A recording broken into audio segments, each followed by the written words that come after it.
Hi guys, I'm Dylan Hartley and I'm the new host of the England Rugby podcast with O2 Inside Line. Joining me this week is Jonny May and George Ford.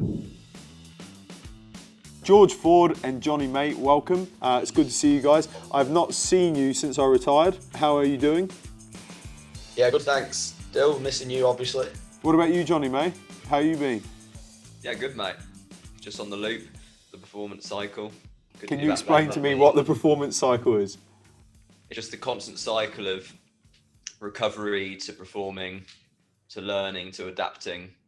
And it just goes round and round, mate. But it's nice to be back on it. Had a good little break in isolation, reflected a bit, and now I'm ready to get playing again. So it's been good to be back playing, and it's awesome to be back at camp as well.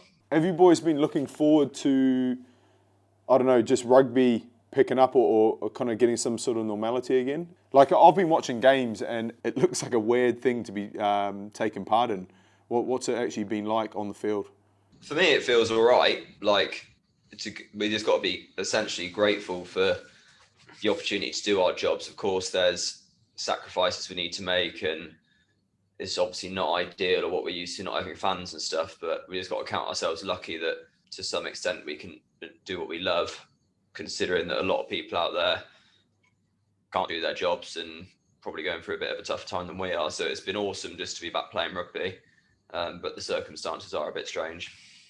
Every time, in my experience, you come into camp, Eddie always shakes things up. He always tears up the script of whatever's been done before.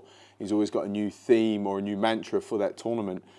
I suppose with COVID, I think all form books have been literally thrown out. Have you guys kind of addressed finishing that Six Nations and rolling into the autumn yet, or is it all a bit early?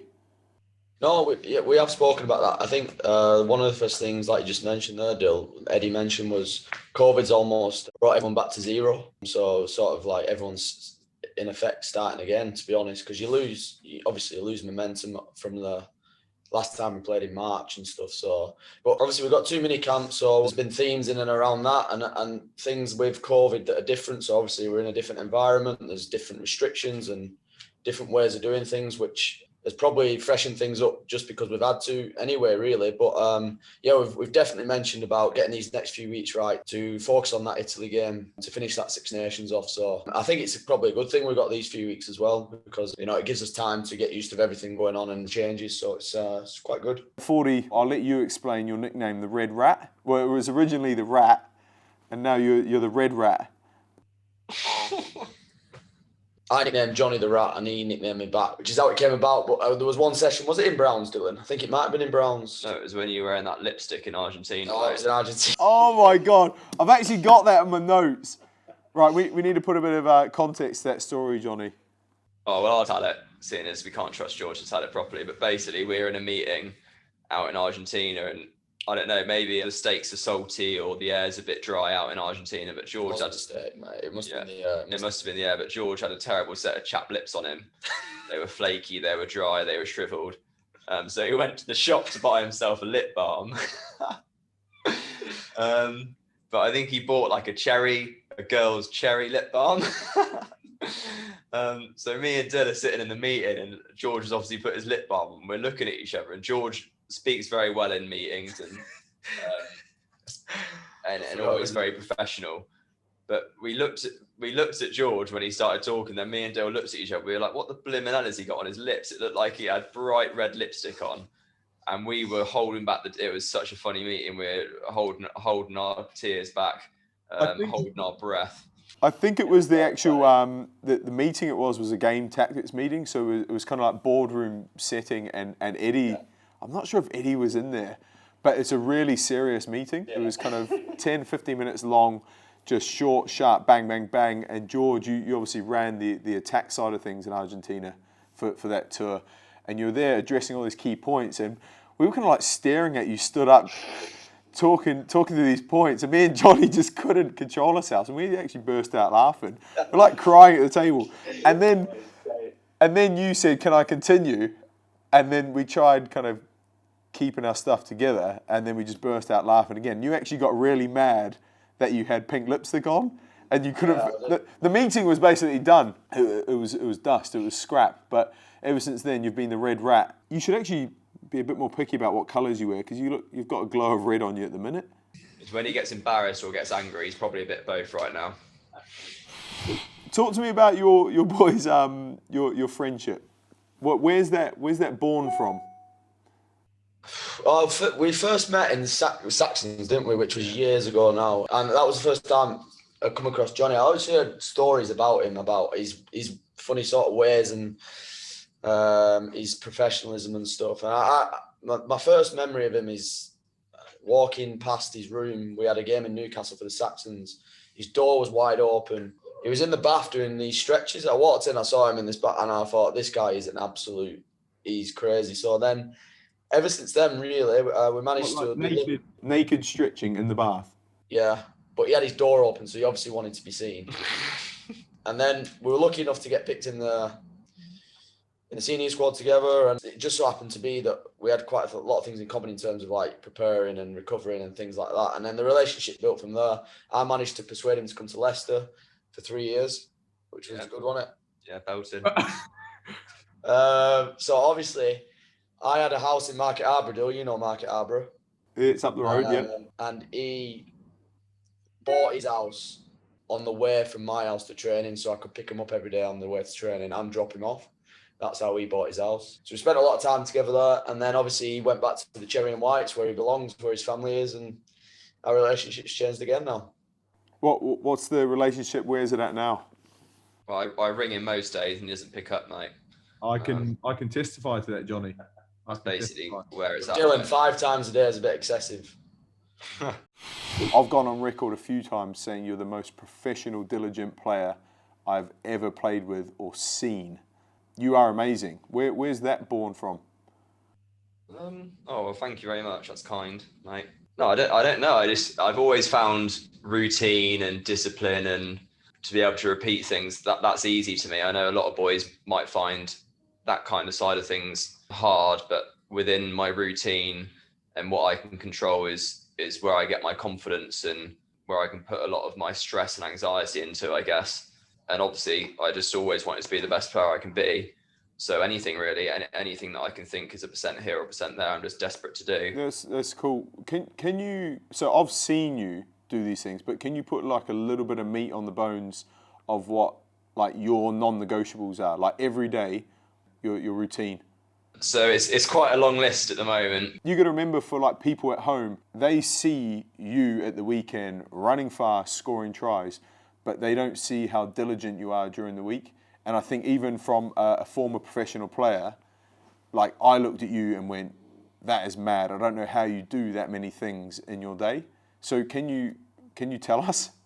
I'll whiz over it as quick as I can. It is quite a long menu of things. Probably like about an hour before training starts, I like to go down to the training centre or get on the mats and start loosening off. Certainly after training, I'll always pick a skill that I want to work on, whether that's something as simple as catch pass or something more specific to my position, like my high ball stuff. Straight after training, I'll do some sort of resilience in terms of, for me, my Achilles and my hamstrings. Then I like to do more passive recovery, so whether that's put my pumps on or get in the ice bath or even my hyperbaric chamber that I get in every day, really. On top of that, it's just making sure that my diet's clean and I'm getting what I need out of that, and sleep's critically important as well. And then days off are just probably the most important day for me, because I want to use that day off to properly regenerate. I use that day to do whatever I need to do, and that could be a lot of things, but again, all recovery based. So whether I need a massage or I want to get my complex on or get my pumps on or do some triggering and foam rolling, but I like to use that day because I feel that just gets me ahead of the game, in terms of by the time I get to the game, I feel ahead of it and I can just relax into the game, and I feel prepared. What about like your stretching routine? I used to hate stretching. I was so unflexible. I literally had to go through pain. I think Dino Benton almost made me pass out one time. He kind of pretzeled me up and he's like, just hang in there, mate, hang in there. But I used to see you like in the corner for a good hour, iPhone minute repeats. Your alarm was going off every minute. You're changing stretches. You still doing that sort of thing? Yeah, definitely. Like I said, I like around an hour just so that I'm not rushed. As you train more and get older, you work out more of the things that you like to do and your menu of options increases. But I go on how I'm feeling, and coming again from a couple of things is because I've done it for such a long time. It's just my discipline and my routine. So it's not an effort for me. I actually quite enjoy getting down there early, and that's my time just to mentally and physically prepare. And secondly, because I came from a lot of athletics as a younger kid, you just learn the importance of looking after your body and learning how to feel what you need so that you can go out there and feel fresh and perform. Do you know on like days off, you know how you say what you use your day off to recover, do everything that you need to do? Jonny, we heard about you. Fordy, what do you do on your day off? Yeah, so I quite like to try and do all like the recovery aspects of things. And usually, to be honest, Dylan, we have a walkthrough in the day off in the morning, so you get all that done by lunchtime. So like recovery for me would be like hands-on treatment, massage, and then I like to get in the pool or ice or sauna, which was obviously quite big. We're actually not allowed in it at the minute, obviously, because of obvious reasons. But get that done by lunch. You get too red if you go in the sauna. Yeah, true. Yeah, and then His lips chapping up again. And I'd always like try and make like room in the afternoon to try and switch off from rugby a little bit, whether that's just going out for some lunch or coffee with a few, just to, as you know, get out of the hotel, which you've been in all week preparing for a test match at the end of it. Sometimes, just to go and have a little break, go and have some food or something. You come back in a little bit more refreshed to go again the day after. Do you know what I used to have to do on my day off? Do you remember? Fight. Yeah, it was Fight Club. And by that time in the week, the 32 players had gone home, so we just had the test team, and Wednesday, Thursday was our day off. So I'd end up fighting like members of staff. Like, I think I went through like the doctor, the kit man, S&C coaches, Neil Hartley, and almost killed Tweety. Tweety's like a big, strong guy, but I think he's like 50, he's a granddad, you know what I mean? And I had to literally ground-based conditioning, but it was like wrestling. I had to wrestle all the members of staff, and then we started running out of people. It was ridiculous, but that was my day off. What's the one directive from the master, from Eddie Jones? What's he want from you? He's always said, just be faster and be smarter. So that's basically what I'm trying to do. Is it's a game within a game, sprinting and running fast. You've got to look at that separately, and that takes a lot of discipline. But beyond that, just to be a student of the game, and George has helped me out a lot with that. He obviously comes from a rugby family and knows the game inside out, watches lots of rugby, talks about rugby all the time. So to be able to talk to him and boys like Faz and other guys, and to work with lots of great coaches through my career, and great players, just to be a student of the game, to be a sponge, to know your role inside out and to understand what's required of you. And what's great about rugby and why I'm still pushing it and enjoying it now is that you can never stop learning, really, especially when you come into an environment like this. You're learning all the time.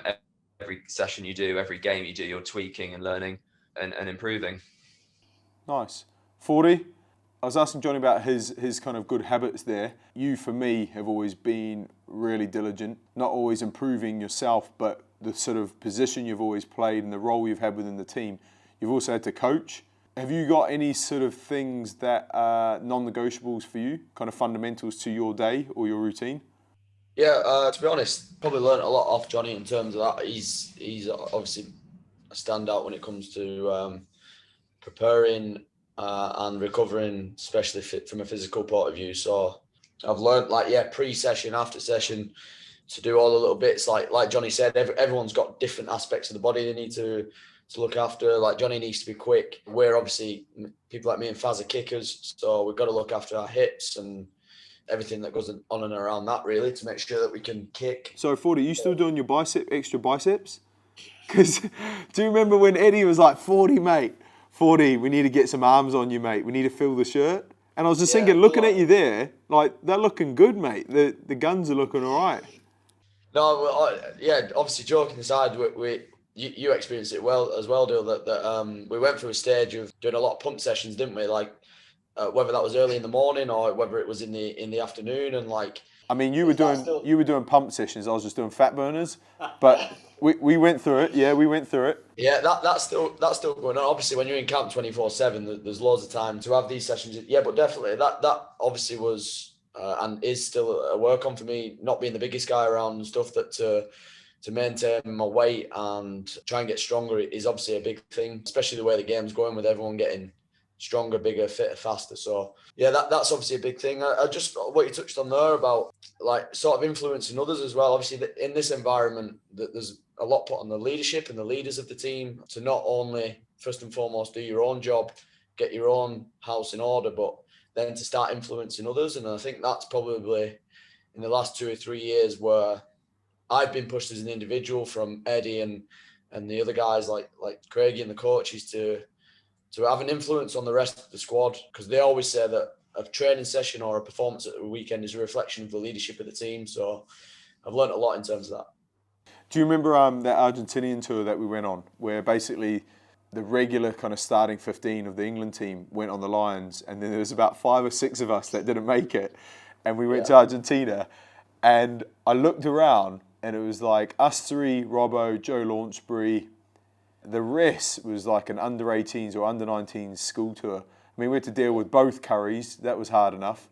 But I remember the first couple of sessions, Eddie being like, these guys don't know what it takes to train or play at this level. Because, you know, everyone sees Saturday, but my biggest learning I took was it's a habit, like preparation and performance is a habit.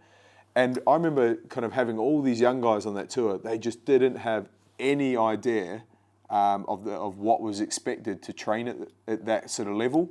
I remember us all kind of banging heads afterwards. It was so stressful because we had the boss in one ear saying, come on, you know, the quality needs to go up. And there was kind of this core group of us saying, we need to get the standards up. But you're communicating to like 25 guys who had no idea of what those standards look like. Yeah, it's funny you should mention that. Like now, obviously, with this mini camp that we've just been through here, the squad is so different at the minute, and one of the main conversations and things we've had is how can we get up to speed in terms of training standard and what we're doing in an England environment compared to a club environment, because clearly there's got to be a step up there. So it is when there's quite a lot of new / young lads in, it's a challenge because you maybe have 2 or 3 rugby sessions on the field, and as you know, if you're not quite at it in the first one, you know where it's going to come to. It's going to come back to the leadership of the team. So we've done a lot of work off the field to make sure that these young lads or new lads coming in understand at least what level we need to be at. I think it's down to the success of the team and how well you guys will go on the field is basically your leadership. Everyone looks to coaches, and I know Eddie took large responsibility for Japan. But, you know, if we're honest with ourselves, it is literally the leadership or the senior players or the majority of that group that run the show. Jonny, why is he called the master? Just because he's the boss, mate. Eddie's one of a kind, very charismatic guy. Nobody else like him, but more so than any other environment that I've been in. There's just so much clarity here. You know where you stand, you know who the boss is, and that's Eddie. You know what the game plan is, you know what's expected of you. You know how tough training is going to be, you know how hard we need to play at the weekend. So that's why he's the master, because we know exactly what is expected of us, and it brings the best out of us as well. What's the themes at the moment? What's going on like in camp? What's the master? What's he picked up on? What are you guys kind of? I don't want you to give away any trade secrets, but there's kind of generic things happening in the game at the moment. Do you guys see anything, Fordy, from like a tactics kind of point of view? What's happening there? I think where the game's going in terms of in and around the breakdown, probably more still. And to be honest, you can see, obviously you watch the games, the amount of steals that are potentially, if you're defending steals, that you potentially get the ball back, which is then leading to more unstructured rugby. So the transition periods from attack to defence, you know, that initial first 3, 4, 5 seconds to almost get from one sort of mindset into another, to get into position to make an opportunity is probably being seen more often now in the game than it would be. So it's that anticipation, I suppose. With the more turnovers and structured kind of game, that you need to be on it mentally and more engaged than ever to make sure that you're going from one thing, which could be defending, to next minute you've got the ball and you've got an attacking opportunity. So we're pushing that in training in terms of transition, and as always, the training reflects what we're trying to achieve. So there's been a big emphasis on that. I was going to say, like, transitional rugby and transitional training, like turnover. That is like just pure fitness, isn't it? We've been doing like 12 and 12 and 13 on 13, as you well know, Dylan, and it's like the ball might be at one end of the field and then all of a sudden it's like turnover and there's a ball kicked to the other end of the field and everyone's running after it, and that's pretty much what we've been going after the last two days, really. How quickly can we work in them first 3, 4, 5 seconds to make sure that we either shut it down defensively or have an opportunity in attack, and them turnover kicks that go all over the place off Eddie's boot. Do you know what I love, and who's probably got the best job or the easiest job in that camp, is that guy who follows Eddie round with the ball. Like, Eddie's just always in the middle of the game. Who is it? Is it Tommy Tomlinson? He's actually a qualified. He's probably done 5 years at university. He's a qualified S&C. He's got all this knowledge, but his one job is to carry the 1 or 2 balls and just be in Eddie's pocket the whole time. Because, like you say, Eddie just like scattergun sprinklers it. He's like just kicks it wherever. He's like, turn over. Then Tommy's going to give him another ball ready. It's an important job, though. If he didn't do it, he'd be in trouble, mate.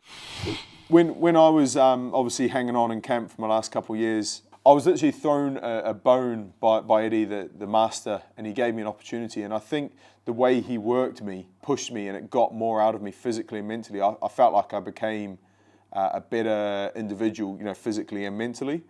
How has he kind of helped you boys kind of unlock potential or upskill? How has he helped you get better?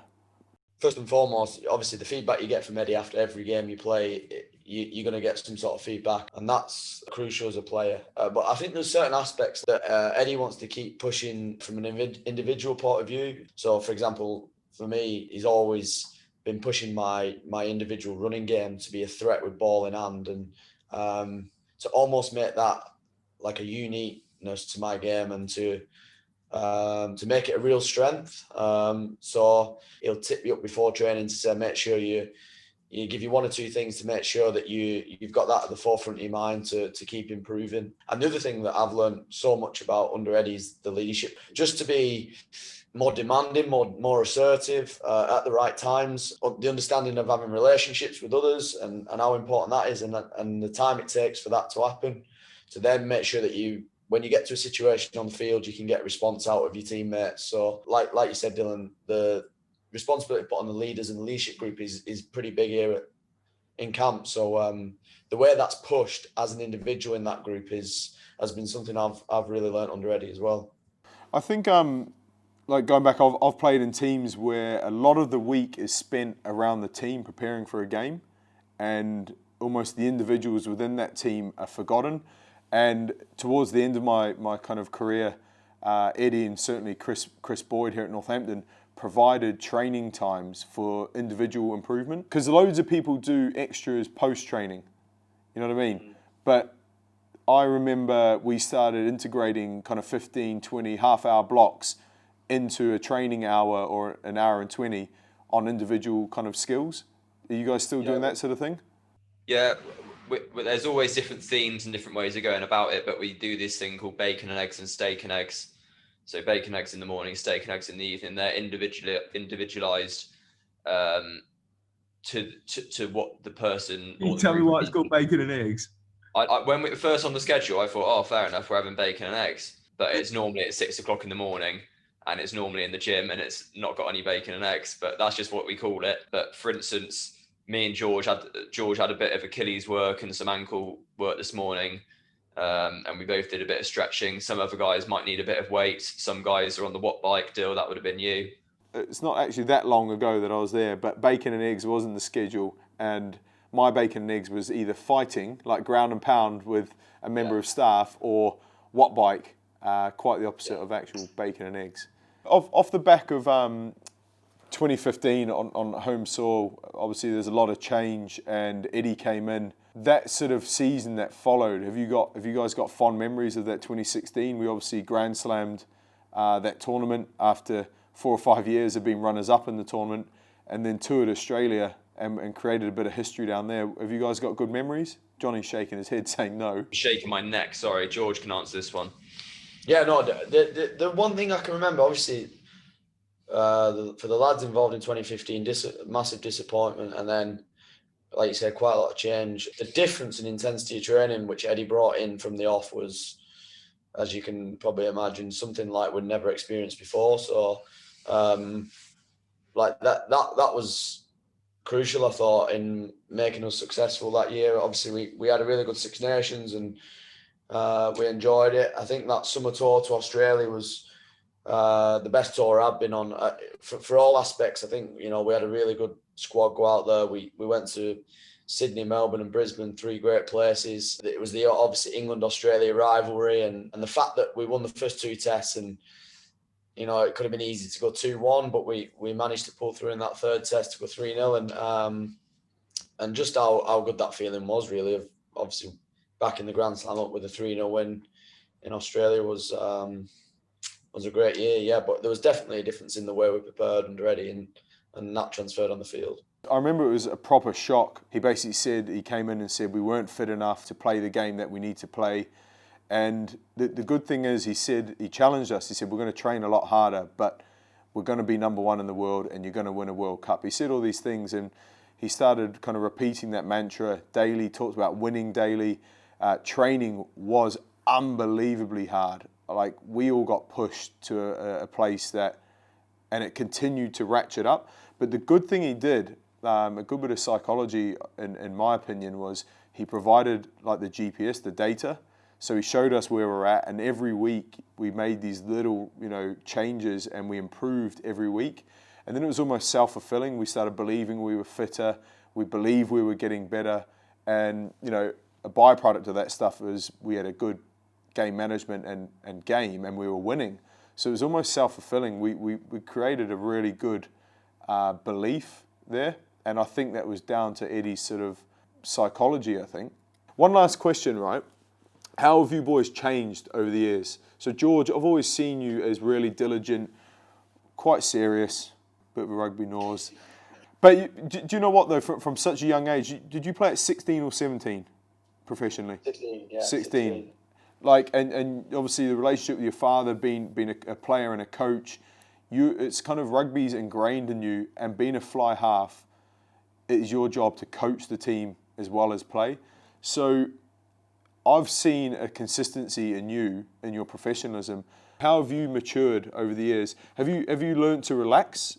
That'd be the main thing. I think when you're young and you're coming through 16, 17, 18, and in a good way, like rugby is the most important thing, and you throw everything into, you know, trying to obviously break through and stay there and keep playing well week in, week out, and that all that things stay the same. I think obviously with age and experience and maturing a little bit, I think just the understanding that sometimes getting away from that and relaxing and realizing rugby is a big part of our lives, and we want to be successful and be the best player we can be. But, you know, there's other aspects to life which are just as important. And it's funny you should mention it, but obviously like the lockdown recently, being at home for 8 weeks, we'd never in a million years spend 8 weeks at home to see mum, dad, brother, my brother's little boy.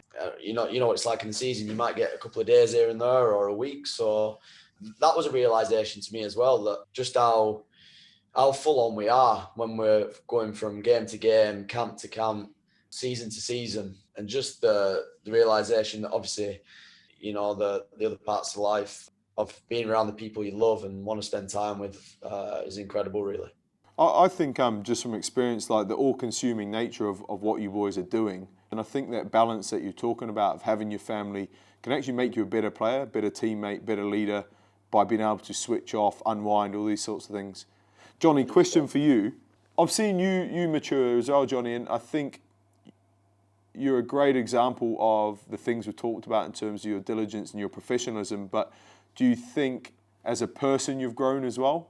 No, 100%. You're right in saying that. I guess I've always probably been a bit of a late bloomer. I was certainly very immature. I hadn't come through the rugby program or a rugby family like other players had my journey through. I was late to get. I'd barely played age group rugby, and I came onto the scene quite quickly. And although George says like I've always had that discipline, and whether I was stretching the bath in 20s or whatever, that's always been there. But as I've got older, I've just realised the importance of the little things, the discipline that is required, the focus that is required, and as I've learned that, I've obviously matured and become wiser, and I just want to make the most of my opportunities. So every year that's gone by, to get better, the focus has had to increase, the understanding's had to increase, what I put into the game has had to increase. So within that, I've grown up, and I feel like I'm in a good spot now because my understanding of what my game is and what is expected of me is very, very clear. And my routine and my preparation gives me confidence. And I just want to keep pushing that now because I haven't got 10 years left anymore. These are the years that I want to make count. So that pressure and expectation I put on myself is also increasing. So I just don't want to waste a day. Can all the things you're talking about there are performance related? Do you enjoy it? Can you find enjoyment in it? It's a funny word, like enjoyment. The word enjoyment, if you say, oh, I'll go to the cinema or go to the theme park or go get a coffee, those are enjoyable things for me. There's so much pressure I put on myself and expectation.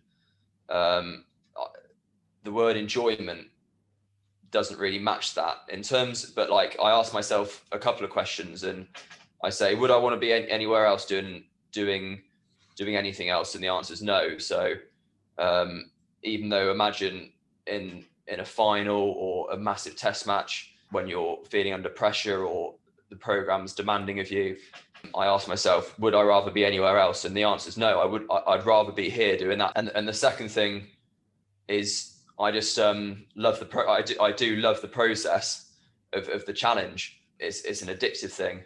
So although enjoyment, maybe I need to learn to enjoy it more. I'm very, very lucky because I'm addicted to the process and I wouldn't want to be doing anything else. Fordy, are you able to find enjoyment in the game? Because when you finish, I wish I just kind of had a word with myself or someone had pulled me aside and said, you know, don't heap so much pressure on yourself. Step back, look at what you're doing, look how many people you make happy by doing what you guys do, and try and find a little bit of, the word is enjoyment. Can you find that, Fordy? Do you manage that, or are you still, because I know you put the pressure on yourself to perform every day and at the weekend. Yeah, I think again it's a balance. I think for me it's very, like what you've just said there, it's very easy to get yourself into a position where you're carrying the world on your shoulders with it, with, you know, your own individual performance and what's being demanded of you in other areas, in terms of getting the team ready and things like that. Like it can, before you know it, it can get to you to the point where it is, you know, quite stressful, both mentally and physically. Like that's just the reality of it. I think I'm a bit like Jonny. I love the process of getting myself ready to go and play, getting the team ready to go and play. Like I love the game. I'm obsessed with the game. I watch every little bit of rugby I possibly can to try and constantly learn and develop. And I enjoy it. And things make sense for me when we go out and perform well and win. That's when I really enjoy it. All the things in the week that you do, the choices you make, the pressure you put on yourself, the way you try and help others as well. If you get that result at the end of the weekend and you can sit there and you make sense to you, in my head anyway, that's when I enjoy it. I really do enjoy it. The half hour of bliss post-match. Yeah. Before you start thinking about, Jesus, what do I need to do now to make sure I'm ready for the week after? Again, I think like age and experience is massively out that deal. And like I remember being maybe 2021 and losing a Premiership game and not having the best of games, and I honestly for 2 or 3 days would be horrendous, like just like the world was ending sort of thing. But you grow to understand that Sometimes that happens. Sometimes you lose games. Sometimes you don't have the best game individually, but as long as you have your own individual plan to make sure that you can go and perform as well as you can at weekend, then that is satisfying. And then obviously winning at the end of it is what it's about. So yeah, I do enjoy them moments. Yeah, I do, and I enjoy the process of it. But like anything in any job, there's different challenges and stresses that you've got to deal with. Right, boys, we're rounding up now. But to finish up, you guys get to ask me one question. My question to you, Dill, how have you found this? But how have you found obviously the transition from being in an environment and leading an environment as you as captain like this to obviously normal day and what you're doing now in life? Has that been tough? Has it been easier than expected? Yeah, like what's the transition been like for you? Personally, okay. I think COVID probably helped with that because the whole world kind of stopped, so everyone was in a similar boat. But I think, and this is where we're going to tip the hat to you too, Fordy. Didn't introduce you as an England captain, but that sort of role that you are in the team, whether you're the attack leader or a senior player or a captain, I think it teaches you so much about, I don't know, that resilience kind of factor and that work ethic factor. Because there's players in a team that don't do anything. There's a couple. We know there's a few positions and personalities that don't have to do much. They can kind of just turn up, play their game. But I know your role, and especially my role when I was there, there's a lot of workload that comes with it on top of just trying to play and perform as well. So I think what you guys are doing and how diligent and professional you are will set you up pretty well for when that transition comes. So, yeah, do you know what? I've enjoyed it. Physically, I was holding on when playing for England. Eddie got the most out of me.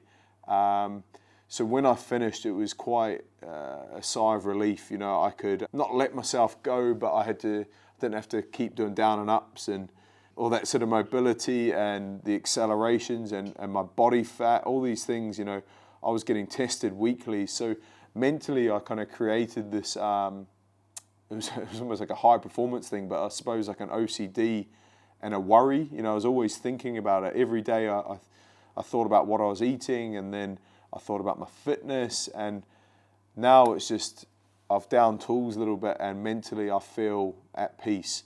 But I think everything I learned in that environment that you guys are in has put me in good stead for what's to come. So keep doing what you're doing. Jonny May, got anything for me?